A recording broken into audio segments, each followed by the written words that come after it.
ફટાકડાના ફટાકડા ગોડાઉનમાં થયેલ વિસ્ફોટને લઈ પરિવારજનો અને કોંગ્રેસના કાર્યકરો દ્વારા કરાયા ધરણા. ડીસા જીઆઈડીસીમાં ફટાકડાના ગોડાઉનમાં થયેલા વિસ્ફોટમાં 21 મજૂરોના મૃત્યુ થયા બાદ તેમના પરિવારજનો અને કોંગ્રેસના કાર્યકરો દ્વારા ન્યાય અને વળતર માટે ધરણા યોજાયા હતા. આ ઘટનામાં મૃત્યુ પામેલા મજૂરોમાં ઘણા મધ્યપ્રદેશના હરદા જિલ્લાના રહેવાસી હતા અને જેમણે અગાઉ 2024માં હરદામાં થયેલા ફટાકડાના કારખાનાના વિસ્ફોટમાંથી બચી ગયા હતા. અને ધરણા દરમિયાન મૃતકોના પરિવારજનો અને કોંગ્રેસના કાર્યકરો દ્વારા યોગ્ય વળતર અને ઘટનાની ઊંડાણપૂર્વક તપાસની માંગણી કરવામાં આવી હતી. કેટલાક પરિવારજનોને લાગ્યું કે તેમની માંગણી ઉપર યોગ્ય પ્રતિસાદ મળતો નથી, જેના કારણે તેઓ કંટાળીને તેમના વતન પરત ફરવા નીકળ્યા હતા. અને ડીસાથી એમ્બ્યુલન્સ અને એક પોલીસ વાન દ્વારા મૃતકોના પરિવારજનોને મધ્યપ્રદેશમાં તેમના વતન પહોંચાડવામાં આવ્યા. આ દરમિયાન રાજ્ય સરકાર દ્વારા ઘટનાની તપાસ માટે વિશેષ તપાસ ટીમની રચના કરવામાં આવી છે, જે 15 દિવસમાં પોતાનો રિપોર્ટ રજૂ કરશે. આ ઘટનાએ ફટાકડા ઉદ્યોગમાં સુરક્ષા નિયમોની અવગણના અને મજૂરોની સલામતી અંગે ગંભીર પ્રશ્નો ઊભા કર્યા છે. અને કાયદેસર પરવાનગી વગર ચાલતા આવા ગોડાઉનો અને ફેક્ટરીઓમાં કામ करता मजदूरों की सुरक्षा માટે तात्कालिक पगला लेवानी जरूर है. सर 24 घंटा होगा और यहाँ के सब नेता सब हमारे साथ ही थे। हमारे को कोई दिक्कत नहीं, हमारी एक बॉडी नहीं मिली है। इसके बाद में भी हमारी सहायता करी उन्होंने, हमारे साथ में भूखे प्यासे भी बैठे हैं और आज तक भी बैठने के लिए भी राजी है। कौन बैठा है? सरकार के लोग? ये बैठे साहब, हमारे को उनको पता तो नहीं है, हम सरकार के हाँ जानते हैं सर। तो वो लोग आपके साथ हैं? हाँ साथ है हमारे, और हमारा बच्चा गुमा उसके लिए भी उन्होंने सहायता करी और अभी तक भी हमारी सहायता करने के लिए तैयार है। पर हम क्या थोड़े से मजबूर हो गए हैं उनकी तरफ से। ये आप संतोष है सरकार की जो भी कार्य हुए तब? हाँ संतोष है सर। हम कोई सरकार के काम से आपको सरकार के अभी सरकार के काम रवैये से नहीं, रवैया सरकार का तो देखा नहीं है सर। अभी यहाँ का जो रवैया देखा यहाँ के, तो हमारे को सब बात से कोई दिक्कत नहीं पड़ी। आए हैं कमाने आए थे, सब कुछ खत्म हो गया, पर उन्होंने हमारी सहायता करी, अच्छे करे, कोई बुरी वाली बात नहीं गया। क्या करे सर? अभी क्या निर्णय लिया? अभी निर्णय लिया, सब जा रहे हैं घर, परेशान हो गए। हमारे को रुकना था, आधी टीम हमारी अलग अलग हो गई है, तो हम भी ये भी कह रहे हम जा रहे हैं सर। सुबह से कितने लोग बैठे थे?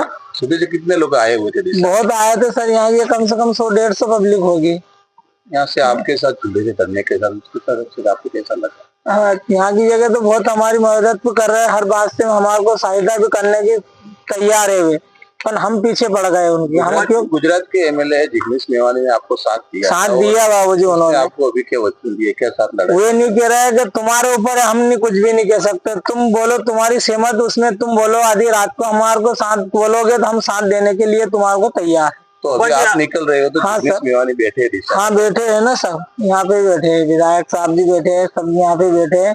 उनसे अधिकार उन्होंने किया, अगर जाना चाहो तुम 2 शब्द कह सकते हो मीडिया पे और जा सकते हो, हमारे को कोई। आप जा रहे हो, ये लोग वहाँ बैठे, आप उनको क्या कहेंगे? इनको भी जाने का कह रहे हो?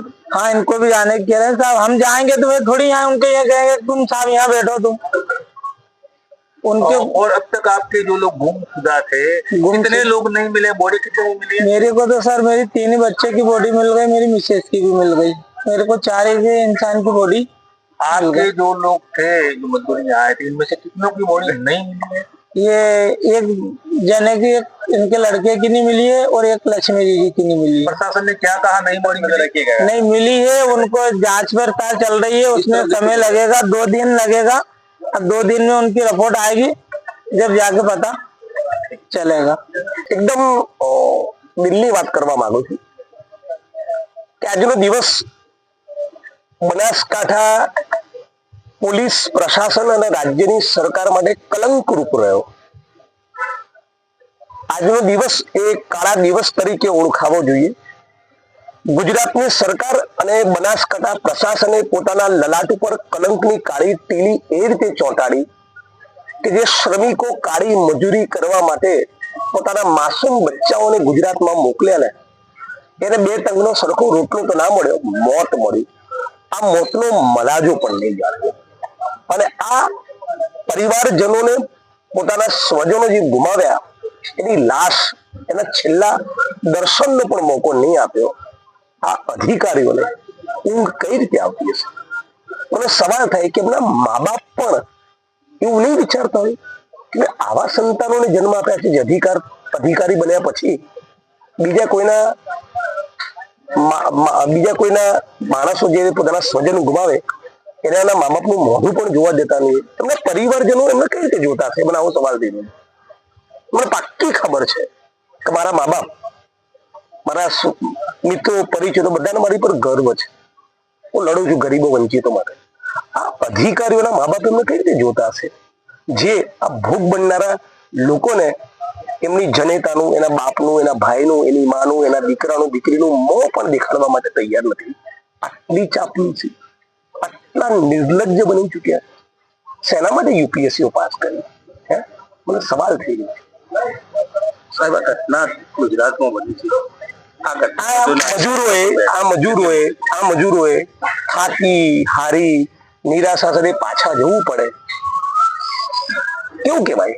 આ ગુજરાતનું ગૌરવ હોઈ શકે? બહુ શરમજનક છે. તમારા ધરણા બાદ સરકારનો મોટો નિર્ણય ચીત નહીં, પણ તપાસ જે પીડિત પરિવારો વતી અમે 4 અધિકારીઓના નામ આપ્યા હતા, એક પણ નું નામ એમાં નથી મૂક્યું. એક પાઈ નવું વળતર આપવાની જાહેરાત નથી કરી. હજી સુધી જે માણસે લેખિતમાં મુખ્યમંત્રીને પત્ર લખ્યો હમણાં કે મેં મારી દીકરી ગુમાવી છે પણ મને લાશ નથી બતાવી, કોઈક બીજો માણસ લાશ લઈ ગયો, એનો સરકાર તરફથી, પોલીસ તરફથી, પ્રશાસન તરફથી કોઈ જવાબ નહીં. કેટલું દુઃખદ, બહુ દુઃખદ. અને આ પીડિત પરિવાર માટે જેટલું દુઃખદ છે એટલે આ પીડિતોની જેટલી વેદના બહાર આવી આ પ્રકરણમાંથી, એટલી જ બનાસકાંઠા જિલ્લા કલેક્ટર તંત્રની નિર્લજ્જતા બહાર આવી. આટલા બેશરમ ને આટલા નિર્લજ્જ થઈ ચૂકશે આખું મધ્યપ્રદેશ પોલીસ અને પ્રશાસન, આખી ગુજરાત સરકાર ને બનાસકાંઠા જિલ્લા પોલીસ પ્રશાસન બધા એક જ કામમાં લાગેલા કે અમને ભગાડો, અહીંથી અમને ખદેડો, મોકલી દો બોડી. ન્યાયબાઈની કોઈ વાત નહીં. बात की तुम्हारा भगवान भला करेगा, ये बात तुम्हें बहुत सहमत हूँ. बिल्कुल સાંભળી રહે છે ને? સાંભળી રહે છે ને? તમારે કેમેરામેનને વિનંતી કરું, સાંભળજો, હમણાં આંસુ બતાવો. આ એની તકલીફ છે કે બાળક, એના 3 દીકરા મરી ગયા. 12 વર્ષનો દીકરો, 13 વર્ષનો દીકરો, 18 વર્ષનો દીકરો, એની પત્ની મરી ગઈ. અને મોં જોવા નથી દેવા માંગતા. આટલા નાલાયક અધિકારીઓ. મને ખરેખર એવું મન થાય, કાશ એમની જનેતા સાથે હું વાર ડાયલોગ પેદા કરી શકું, કાના બદલે પથ્થરા કેમ પેદા ના કર્યા? આટલા નિર્લજ્જ. મને શરમ આવે છે કે આ લોકો જોડે મારે કામ કરવું પડશે. મને શરમ આવે છે કે આ લોકો જોડે મારે જિલ્લા સંકલનની મિટિંગો કરવી પડશે. મને શરમ આવે છે કે વિધાનસભામાં બોલતો આ લોકો અધિકારીઓની ગેલેરીમાં બેઠા હશે. શેમ ઓન ધેમ. શરમ આવે છે મને. કોર્ટમાં મેં એમને કહ્યું છે કે કોર્ટમાં હું તમને પૂરી મદદ કરવા તૈયાર છું. એક જ માંગ હોય કે આપણે ગુજરાતમાં આ હરણી કાંડ, તક્ષશિલા કાંડ, મોરબી કાંડ, આ ગોડાઉન કાંડ, શરમ આવતી જ નથી ગુજરાતની સરકારને, અધિકારીઓને? પૈસાની ભૂખ, સત્તાની ભૂખ, સંપત્તિની ભૂખ એ માણસોના જીવનથી વધી ગઈ છે. આ એ દેશ છે જે દેશમાં 23 વર્ષની ઉંમરે ભગતસિંહ બલિદાન આપી દીધું. આવા દેશમાં આવા નિર્લજ્જ માણસો, નેતાઓ, અધિકારીઓ પેદા થયા. બહુ દુઃખ થઈ રહ્યું છે.